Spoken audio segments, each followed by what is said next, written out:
And good morning and welcome to the final hearing for hearing submissions on the Napier City Proposed District Plan, Hearing Stream 9 as it's been called, which wraps up a number of sort of outstanding and minor matters and integration issues for the plan. We have a very short hearing today, so we will hear from the reporting officer, Ms. Lincoln, shortly, who will talk to a summary statement on her report and any changes that have occurred since that report was circulated. Today's hearing will be Commissioner Brown on my left and Commissioner Van Voorthuysen on my right, just for a change. And we will hear from the submitter and shortly after Ms. Lincoln talks to her report, and then we will close the hearing for the whole process. So, without any further ado, Ms. Lincoln, would you like to talk to your summary statement? Yes, thank you. Looking all right? Yes. Yep, it's all good. So my name is Fleur Lincoln. I'm the Principal Policy Planner at Napier City Council, Te Kaunihira o Ahuriri, and I'm also the author of the Section 42A report for Hearing Stream 9. I would like to take my qualifications and experience as detailed in my officer's summary statement as read. With few submitters appearing at today's hearing and submitters' evidence presented as statements circulated prior to the hearing, I've provided a more fulsome officer's summary statement in advance of the hearing than would ordinarily be the case, and also in an effort to resolve these matters as much as possible at the hearing. Rather than reading the officer's summary statement in full, I wish to summarise the key points and to provide some additional commentary where this would assist the panel. The Section 42A report for Hearing Stream 9 provides recommendations on submission points not yet addressed in Hearing Streams 1 through to 8. These include submissions where the topic has been addressed but not the specific submission point, or submissions on definitions, appendices, planning maps, schedules and abbreviations where these haven't already been addressed in the more substantive hearing streams. 6 submitters provided pre-circulated submitters' evidence in advance of the hearing, and I noted that we had another one come through this morning. The Department of Corrections, NZTA and the telecommunication companies all accepted the recommendations I made in the Section 42A report. I recommend rejecting the relief sought by Hawke's Bay Protein in relation to the definition of wet industry. I also recommend rejecting the relief sought from the Hawke's Bay Airport Limited in relation to the relief sought on the definition of significant infrastructure and a change to the way that their designation HBAL1 is referenced throughout the plan. The other relief sought by submitters in their statements have been reconsidered and recommended to be accepted or have been resolved through previous hearings. I have made an amended recommendation in relation to the definitions of transport depot and service station that differs to that provided in my Section 42A report. Z Energy and the fuel companies helpfully provided a description of the function and makeup of truck stops. With this new understanding, I have proposed a new definition for truck stop, which is referenced in the notified definition of service station, alongside reverting to the notified definitions of service station and transport depot. I note that I have made a recommendation on the same submission point in both the Section 42A report, Addendum 1 for Hearing Stream 9, and in my summary statement where my recommendation differs. This relates to a submission from the telecommunications company, 151.86, seeking to add a new rule with a permitted activity status for new monitoring equipment on the surface of water or in the coastal environment. Initially, I rejected the relief sought in the Section 42A report. However, after discussing the matter with the submitter, I have provided a revised recommendation in my office summary in paragraph 21 and 22. I've also provided additional recommendations on submission points unresolved in hearing streams 1 to 8, with small changes recommended to chapters as a result. In paragraph 1 to 8 of the section 42A report, I recommend rejecting the submission from Napier City Council 196.4, seeking to add a new map layer for the cemetery control area. The basis for my recommendation is that there was no reference to the cemetery control area in the district plan, and the plan instead referred to Schedule 8, which is where the list of all the cemeteries is contained. I have since discovered that the officer reply version of the open space zone chapter now references the cemetery control area in Open Space Zone Rule 6, with the consequential addition of mapped areas. I therefore consider that this submission point has been resolved through the recommendation on the open space zone in hearing stream 5, and now accept this submission point. I'd be happy to answer any questions you may have. Thank you, Ms Lincoln. I just have a couple of minor ones, and then I'll turn to the panel. In terms of the truck stop question, Yes. given the information provided by the fuel companies in terms of what the function of it is, and the indication that they're not intended to be overnight stays and as a sort of rest layover area, I'm just wondering whether the definition is like adequately addresses that, because it says a facility that provides fuel, short-term parking, and then the last part, and can be associated with the dispense, is it? And filling of fuel. Isn't that sort of, shouldn't it be the primary function of the truck stop rather than it can be associated with dispensing fuel? It should be just primarily focused on Yes. fuel dispensing. So the information that I had through from Z Energy and the fuel companies was that the primary function is the dispense and of the fuel. However, it was also a place, given that there was amenities like bathrooms and places to purchase food, that they often stopped and did that at the same time, which was the purpose of that wording. But not all truck stops will have those facilities. I know of a few where it's just the Bowser or whatever. That's right. Nothing else. So I'm wondering whether the definition can be flipped around where it's Okay. primarily a fuel dispensing thing and can be associated with amenities and refreshments. Yes, that makes sense. Yeah. Yep. It's only a minor thing. And with the only other question I have is around the airport.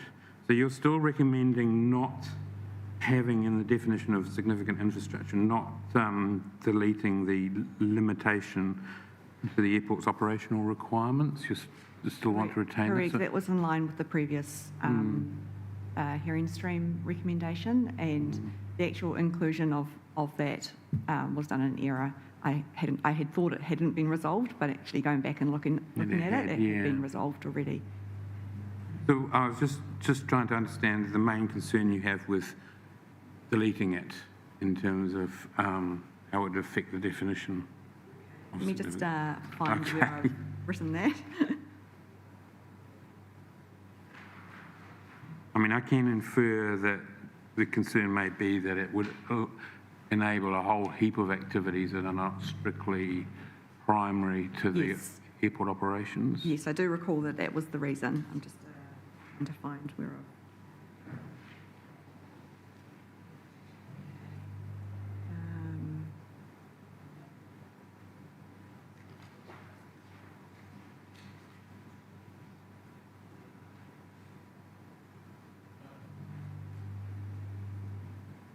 That's right, yes. So the recommendation was under I of that definition to not have, this is what the airport sought, limited to the airport's operational requirements, and reporting officers felt that removal of that would be open it to much broader, whereas the definition of significant infrastructure was purely around the infrastructure purpose as opposed to the more overarching business aspirations of the airport. Okay. Right, thank you. Questions from the panel? Commissioner Brown? No, you haven't off my turn. All right, sorry. Commissioner Van Voorthausen? Just a couple of matters from your shorter summary, Word document. I mean, there's a number of matters we'll, as a panel, discuss in deliberations, but I don't have questions of clarification on those at this stage. Paragraph 4, I have 9 statements of pre-circulated evidence. I just want to make sure you haven't missed any. So I'll just read out the ones I have.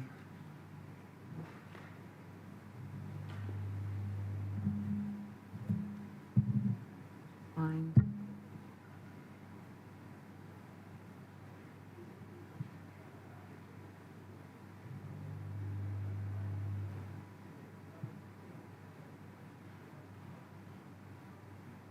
Yes, 9. yes, I think we need to have a look. So I'll read out the ones I think we've received. Corrections, NZTA, Hawke's Bay Protein, Yes, Telecos, Transpower, oh, yes, yep, fuel companies, Dock, Hawke's Bay Airport, and Ministry of Education.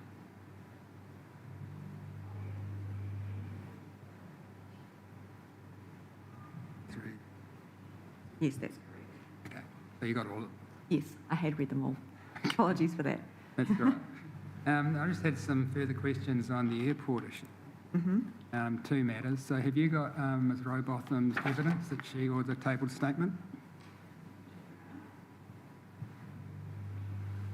Yes, So on both issues, so on HBR, on the designation, HBAL-1, the changes she seeks there are in red, and I'm not understanding what the issue is with those. In the designations, in our consideration of designations and submissions on designations, we've actually made those actual amendments. yes, that's, What's the issue? I didn't understand that either. I felt that we had already resolved these matters, Right. which is, I guess, in my summary statement, I felt that there was a statement in there about resolving the matters already. This is primarily related to this matter. Okay, so you're still content with the changes that are in red font? And That's right. I felt that they aligned with Where we what got to we the got to designations. before. Okay. And just on the definition of Hawke's Bay Airport, where would a reader go to understand what the airport's operational requirements are?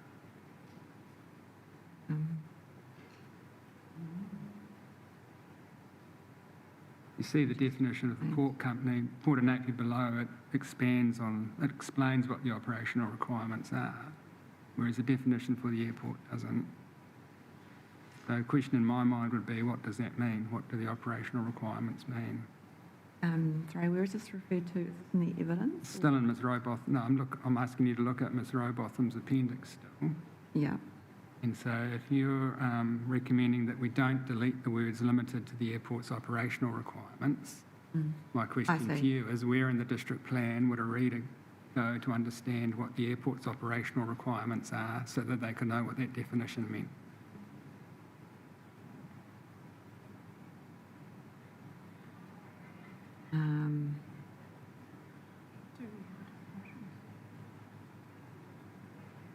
There is no definition of Yeah. council's operational requirements. So would it include, in your view, the car park areas? Yes, Would it include land owned by the airport that's not used for runways but is in and around the terminal but doesn't have any buildings on it as yet? yes, Yeah. Okay. Well, I guess I'm not persuaded that the words limited to the airport's operational requirements actually assist a reader. And in the chapter for the airport zone, the airport is just referred to as Hawke's Bay Airport all through there. So, and I think people would have a general understanding of what the airport entails, but I think it was only fair that I put to you that I'm not persuaded that the Hawke's Bay Airport Limited's relief is inappropriate. okay. The reason for my recommendation was because the operation of the airport has become much broader under this district plan than what it currently is, in terms of including land for commercial activities and the like, even some retail and industrial type activities, which I guess in terms of operating an airport is perhaps not as vital in my opinion, considered significant infrastructure. So does that refer to the airport business precinct and the activities therein? Correct. What I'd like you to do is to liaise with Ms Robotham. Mm-hmm. So I think if we were to keep the words limited to the airport's operational requirements, that needs to be further clarified, Okay, either through inclusions or exclusions. sure. And because if you look at the one right below it, which is on your screen, the Port of Napier, Mm-hmm. see how it's got an expanded, Yes, it does. yeah, which is more helpful to a reader. Yes. So, Yep. yeah, my view is, and we haven't discussed it as a panel obviously, but if we were to keep the reference to the operational requirements, I'd like to see some clarification of what that actually means, Sure. which would benefit everyone, I think. And as I said, it might include inclusions and exclusions. Sure. They're the only two questions I had for you. Thank you. Any further questions? No. No, they're all the questions we have, Ms Lincoln. Thank you very much. Thank you. Now, Mr Pankhurst, would you like to join us at the table, and Commissioner Van Voorthausen will recuse himself, as he has previously. Thank you. And we've just received this morning your presentation, so you can give me a moment, I'll open it up. Yeah. In front of you there too. Yeah.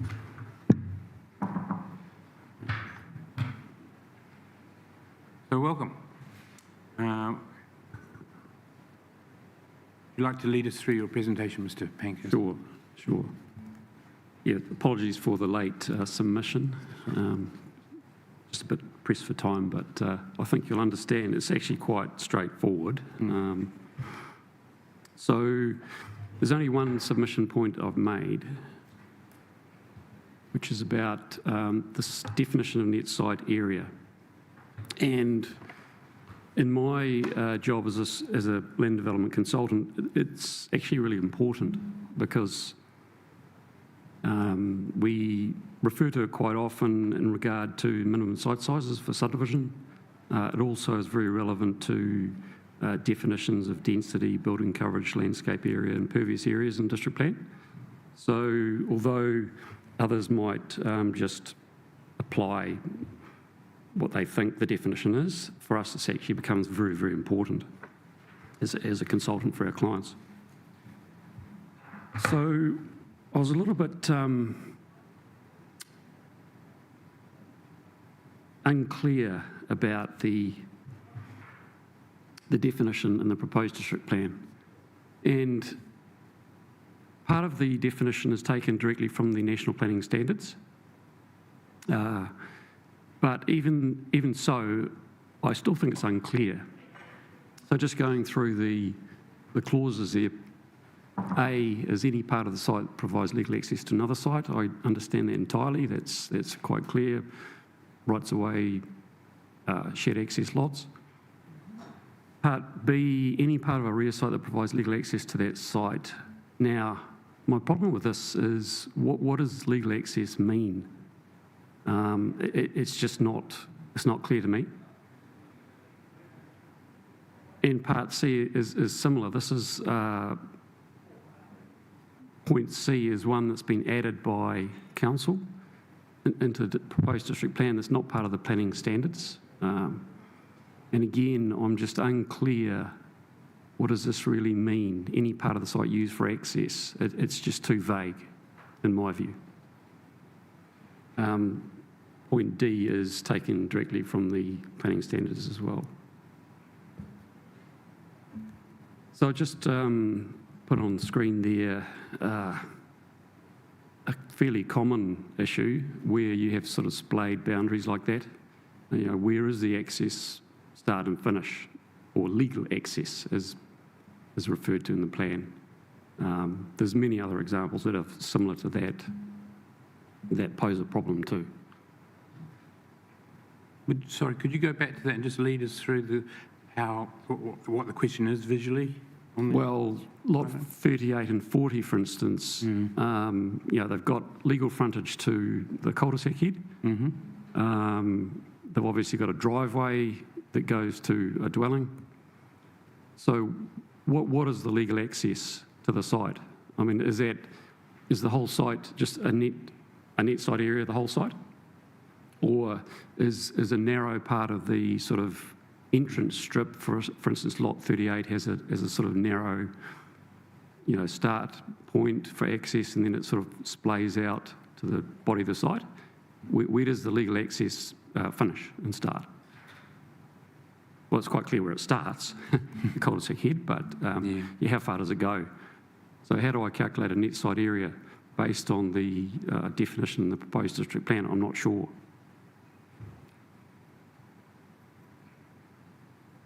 Yeah. So just turning to the National Planning Standard, which I understand council's required to have in the district plan, and I totally agree. That seems to be a required position. But again, I'm still not comfortable with point B there, where it's still not really explaining what legal access means. So being a surveyor, I look at legal access as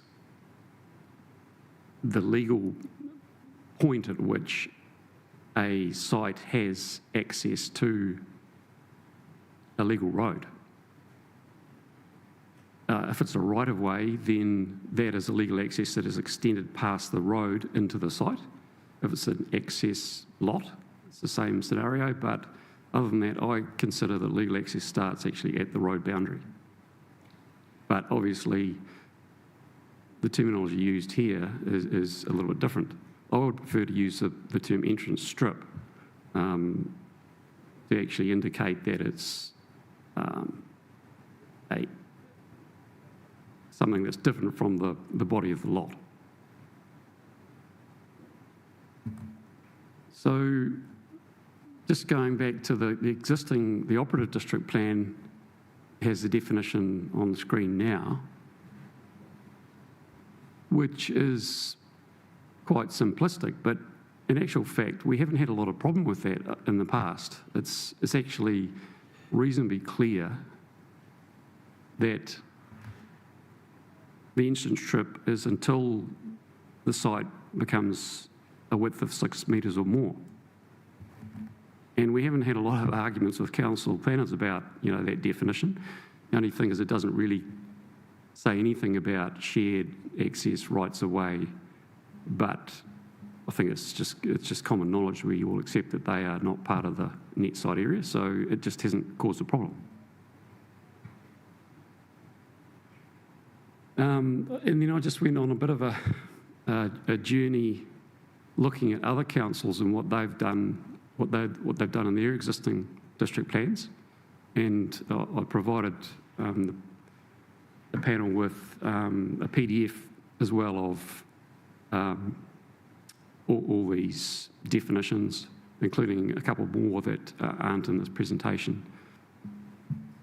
So this one for Auckland Council,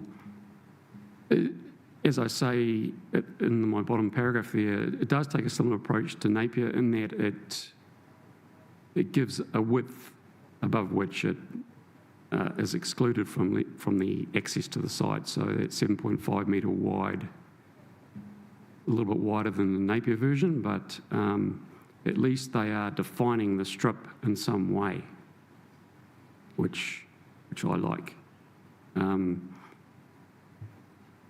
I was still a bit concerned about any access site, the last bullet point in the net site area definition there, very vague again, but then there's another definition in the district plan that actually says it's sites 5 metre more or width are excluded. So that, again, that's sort of following that same principle. Can I just ask a question? Sorry to interrupt, but the middle part of that Auckland definition of entrance strip, could you just from my lay understanding. Course is deemed to mean the bisection of the directions of the boundaries forming the sides of the entrance strip. You just describe that in other terms for me? It is a little bit hard to. There's actually a diagram that goes with this definition I haven't included. And I think it's in that PDF I've provided you, but yeah, it's just sort of trying to explain how that 7.5 metre wide distance is measured, which I think is, if you take the splay, how the boundary splays, it's sort of saying, well, you take the average splay and sort of take the median value and a right angle to that. Yeah, it's probably as Thank you. good as I can get at the moment. Christchurch City is very similar to Napier in that they talk about a strip of land 6 metres or less in width.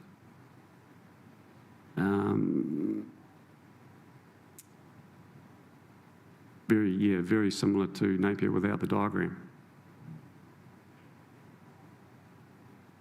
The definition I came across that was most interesting was Wellington City Council, because they've just gone through a big plan change, and I think they might be all the way through it now. But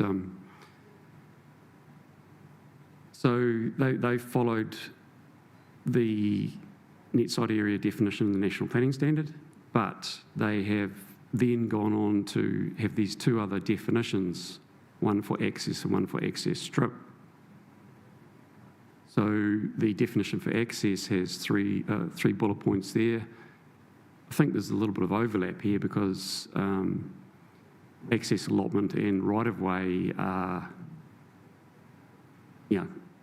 recognised legal access. So perhaps they're just covering all the bases. But again, access strip, what does that mean? So they've got a definition of access strip.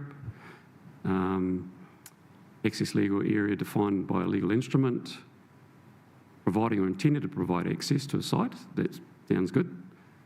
Or within the above meaning, an area of land is an access strip if it's less than 5 metres wide or 5 metres or more and encumbered by a right-of-way or something else that prevents construction of buildings. So I still think that's perhaps a little bit convoluted, but in my view, that is heading down the right path of how we should be defining clearly what access means. Can I ask a question? Yes. Do you mind if I ask a question? Also a layperson, not a surveyor. Yep. I'm assuming this only works where there is a cross lease or a right-of-way or something in it. But reading that, couldn't that apply to a driveway on any property? An access strip, isn't that, say you have your garage at the back of your property, that's access. Yeah, well, that is another question. How far does that access go?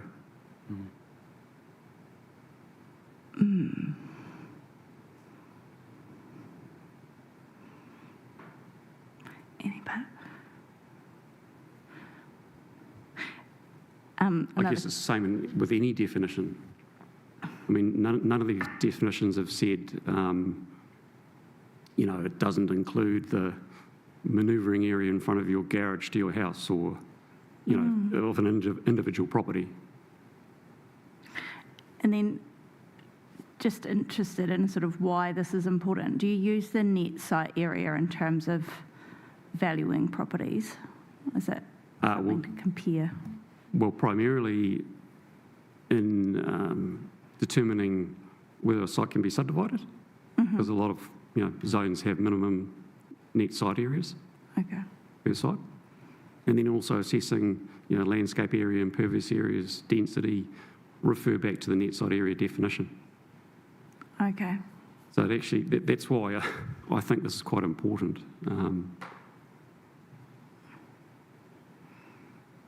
I can see what you mean. I can see, it's hard to draw the lines.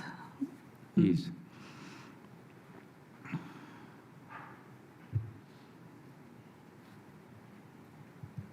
So just following on, just thinking about how we could move forward, I don't like the way that Wellington have used this term access strip, because it's actually a term in the Resource Management Act that means something completely different in terms of access to, esplanade reserves or esplanade strips. So I don't like that term. I'd rather use entrance strip. But, I think the definition of access strip is sort of heading down the right path. It's, providing some sort of a physical limit to, where it stops. However, I take your point that, if you've got a long driveway, I guess that would solve your problem if your question about, the turning area within the site. Once the access is over 5 metres, it's not part of the access anymore. It's part of the net site area. So I guess that's the trigger, that width question. So my thoughts are kind of along this line. Okay, use the National Planning Standard default definition, add in the access definition, but call it an entrance strip, and then define entrance strip. And there's just my attempt at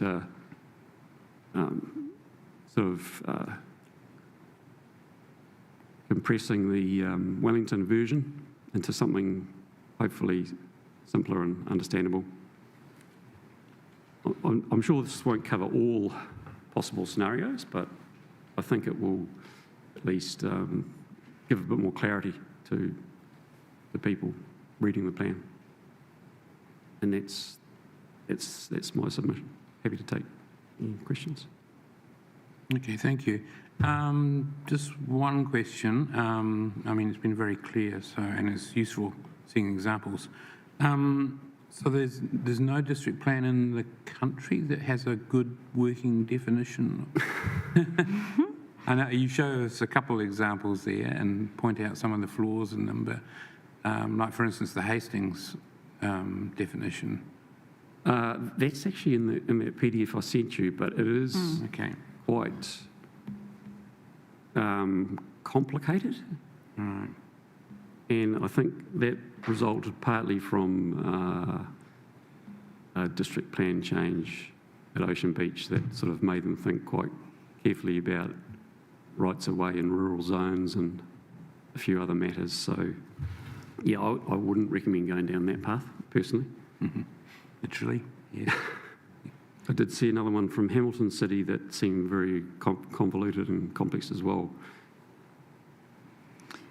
Because the Hamilton example raises the other question I had, was about how far do you go into a site, particularly where there is no defined legal kind of boundary to an entrance strip. Yep. Any advice or views on the sort of that end of it? Because they have this C thing, which I presume, without looking at it, is not included in the net site area, but there's some way of recognising there's an access from legal access, but not necessarily a formed legal path. Have you any views on how to deal with the sort of that side of the equation? Well, my view is just that having that width factor in there should deal with that, in my view. Right. And do you think in practice that would work in terms of knowing where that stops inside the site, where the end of the entrance strip would be? Yeah. Yeah, because even if you've got a site with sort of boundaries that splay out, you have perhaps a parallel sided entrance and they splay out it doesn't really matter an awful lot just where you draw that line, what angle you draw the line is. It's not going to change the net area by very much at all. So I don't think council's really going to care about where you draw it. It's just the fact that it's how long is that line? Is it 5 metres, 6 metres, 7.5 metres? I guess is the question, and I don't really care personally. I don't think it matters all that much. I don't know why Napier settled on 6 metres originally. Maybe it's just sort of beyond the standard entrance, and you're reaching the sort of the body of the lot where it's developable and so on.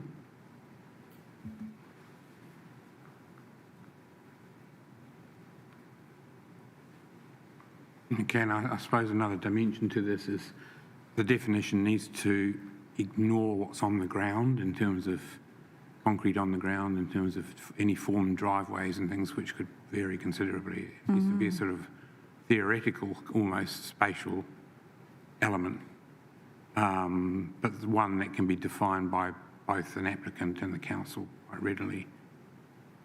Yes, agreed. And one other thing is that if you do put a width limit, then a large, let's say a long rural driveway that's 8 metres wide, and if your definition is that anything beyond 5 metres is excluded, then technically the 3 metres, the balanced 3 metres would be included in your net side area. But I don't know that that's really a problem, because in my view, at the end of the day, that 3 metres is not being used for access as such anyway. It's being used probably for planting, landscaping. So I don't have a problem with that. Okay. Yeah. And I guess perhaps the other issue I didn't mention in my presentation was the situation of cross leases where I was going to ask that.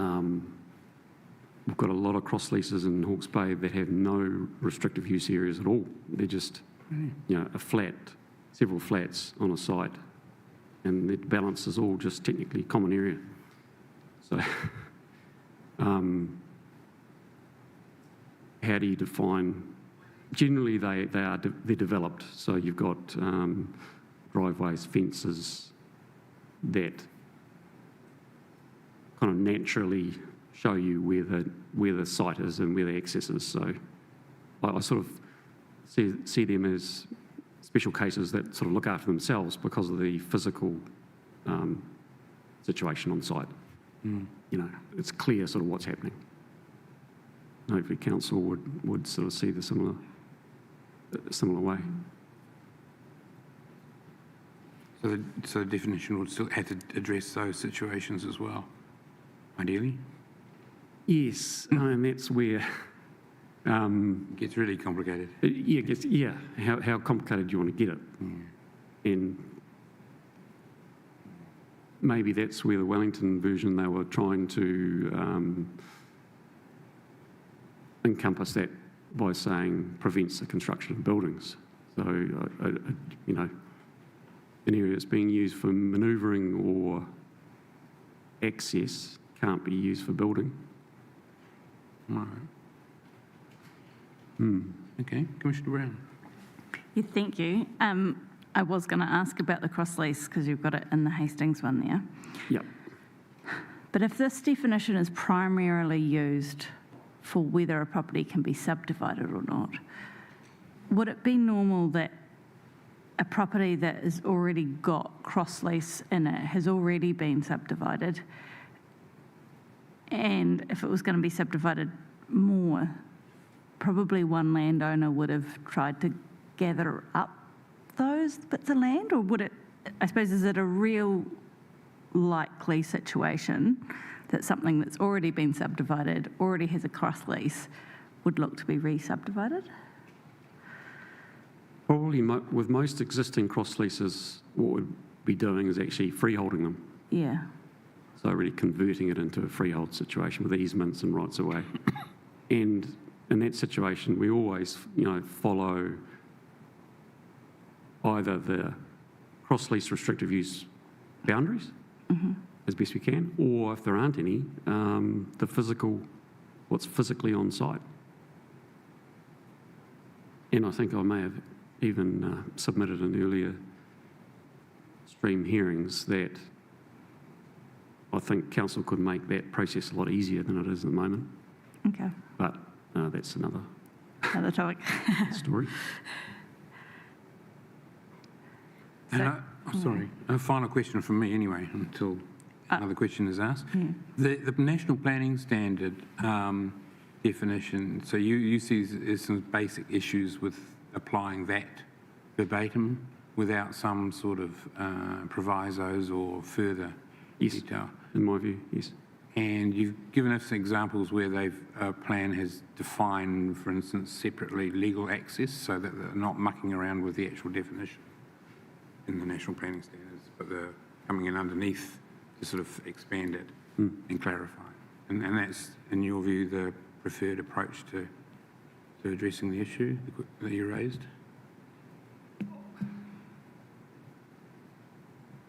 Because Well, that's our problem. We can't. Yes, We that's, shouldn't be changing the actual national planning standards, but there are ways around that issue, as we struck before in other definitions.